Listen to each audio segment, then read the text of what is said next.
Hi everyone, thanks for clicking this video. First thing first, why I am making this video?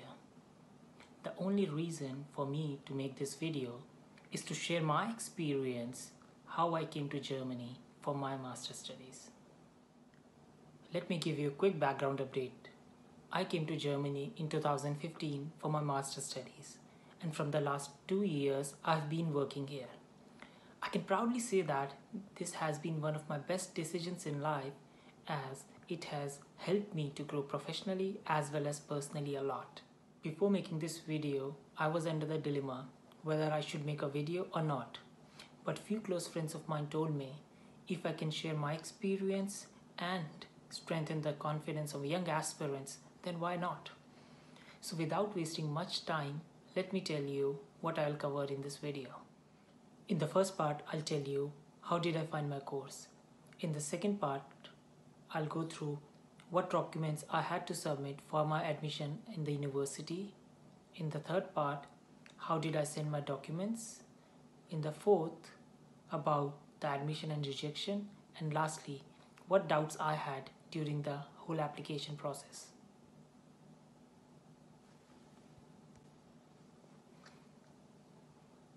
For finding the course, I went to the DART website, which is German Academic Exchange Service, the link for which I'll post in the description section. In this website, I set out my filter criteria that I wanted a master course, a full-time course, and in a university.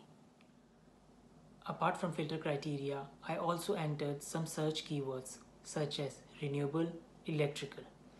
Based on my filter criteria and search keywords, I received many results. I went to each of the relevant search results and made my Excel file, which consisted of the university name, the course name, the duration of the course, the place of study, and the last date to apply. I would highly recommend to each one of you to go through the course link and through the university website and read the modules, the description, what you will be studying there. This is really important in the long run. It is one of the very first steps how you would be shaping your career in the relevant field. So this brings us to the next section of the video. What were the requirements I fulfilled to get an admission? Well, as already discussed, I was going for the English taught programs. So for me, the first requirement was to provide the English test certificate. So there are two ways for that. Either you go for IELTS or TOEFL. Definitely it depends on the requirements which university has put in place, whether they accept the IELTS or TOEFL. In my case, it was IELTS. The minimum requirement for IELTS was 7. I'll put the link in the description section for more information about the IELTS and the TOEFL. So the next requirement was to get the transcripts. I got my transcripts from my university signed by the registrar.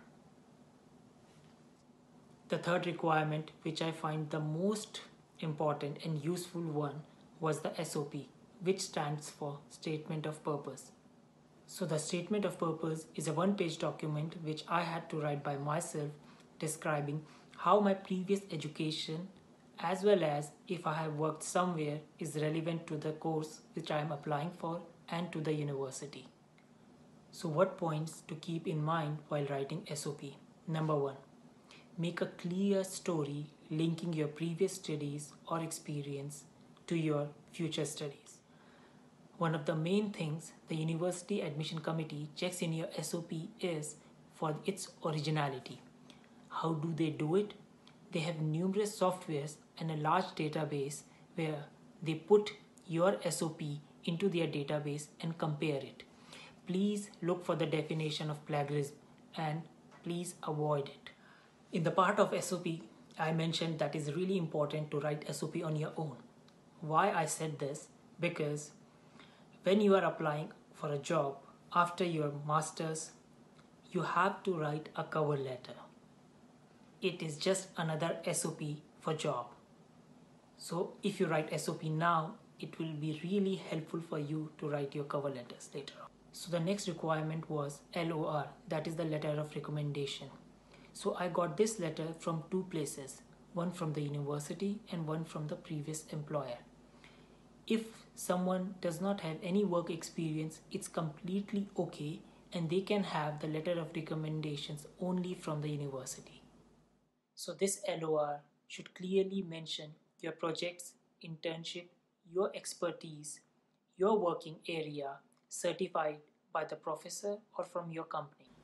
It is worth mentioning here that if you can get these LORs signed by the professor of your university or from your course. The next requirement was the CGPA. The minimum CGPA required for the STEM courses in Germany is 2.5, and you can use any online converter tool to convert your percentage into the CGPA system.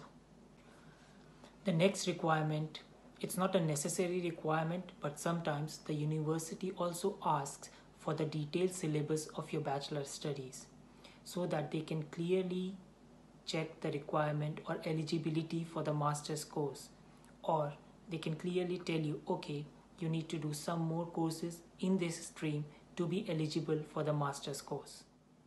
Nowadays, some of the universities are also asking for the GRE score. In my time, there was no such requirement, and I believe this is due to the large number of applications they are receiving.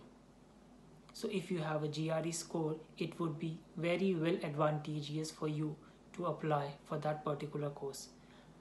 But I would like to reiterate that it is not mandatory for all the universities. The next requirement, which is not a mandatory requirement for English taught programs, but some universities for some specific courses might ask for the German A2 level certificate. In my opinion, why they are asking is because some of the modules in the courses include laboratory work and dealing with the lab technicians.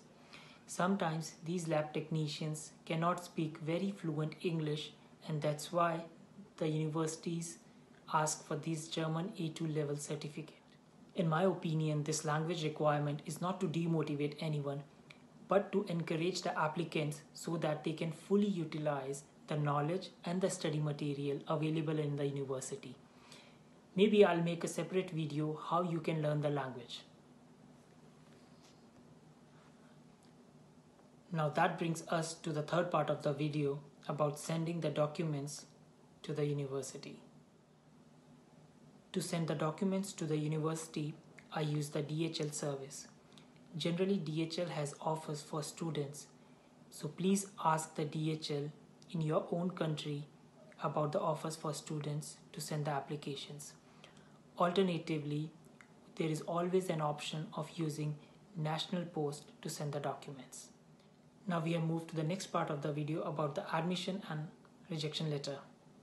Normally, after sending the application, it takes around 6 weeks for the universities to assess the application and respond to your application. I also receive admission as well as the rejection letter. What I have seen in my experience is that it is always on a first come first serve basis. So if you apply early, well enough in advance, then there are very high chances that you can get the admission on your desired courses. So if you are an early bird to apply, there are very high chances that you will also get the admission letter. I think the video is a little bit longer, so I would like to cover the doubts and questions which I had during the application process in my next video. I would really like to thank everyone who has watched this video, and I hope this is some way helpful to you.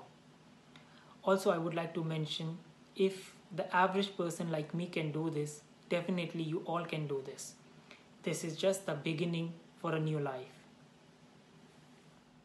If you like, you can share the information with anyone whom you think would be benefited from this. Signing out, and hope to hear your success stories. Good luck everyone.